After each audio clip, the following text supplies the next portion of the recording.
In this video, I am going to discuss the concept of dependent and independent variables. These are the two terms which are often used in research.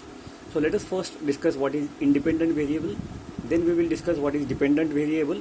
Followed by that, we will talk about some examples of dependent and independent variable, and then how this dependent and independent variable are presented in the research data. So independent variable, as the name indicates, it is the variable which is stand alone, and it is the variable which can be changed by the researcher, and because it is changed by the researcher, it is called as the manipulated variable. So take an example of experimental research where investigator is interviewing the participants or the subjects in the research and trying to find out some outcome.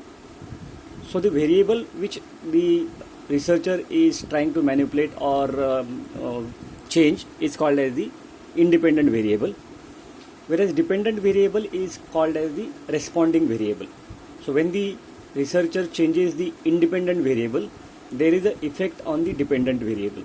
So dependent variable is nothing but the outcome variable, and it depends upon the independent variable. So in short, change in the independent variable has an effect on dependent variable. So dependent variable in short can be called as the outcome variable. So let us discuss this with some examples. For example, imagine a researcher is conducting a research on effect of weight of the car on the speed of the car. So if weight of the car is changed, can speed of the car be changed? So in this case, weight of the car becomes independent variable, whereas the speed of the car becomes dependent variable. In second example, say researcher is trying to find out what is the effect of different types of diets on the blood glucose level.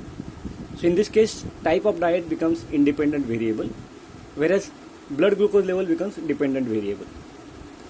Third example, if researcher is trying to find out effects of different doses of a medicine on blood pressure level, so the dose of medication becomes independent variable, whereas blood pressure level becomes dependent variable. Another example, if type of teaching is tested or evaluated for effects on results of the students, so type of teaching becomes independent variable, whereas the dependent variable in this case would be results of the student. Duration of exercise and blood lipid level.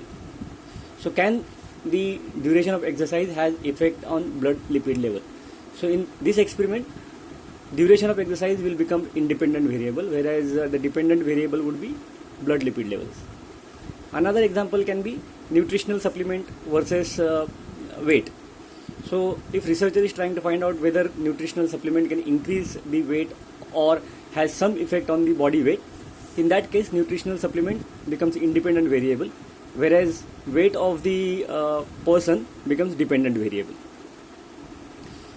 So after the experiment is done, then we get a data, and that data we need to present it into research manuscript or maybe report. So while presenting this data, when you are plotting a graph, dependent variable is plotted on y-axis and independent variable is plotted on the x-axis. As you can see in this slide, in our case or this example, blood glucose is a dependent variable, whereas exercise and diet, they are independent variable. So exercise and diet, they can be manipulated to see whether blood glucose level changes in terms of the level. So because blood glucose level is a dependent variable, it is taken on the y-axis, whereas the independent variables, that is exercise and diet, they are taken on the x-axis. So that is all about the dependent and independent variables.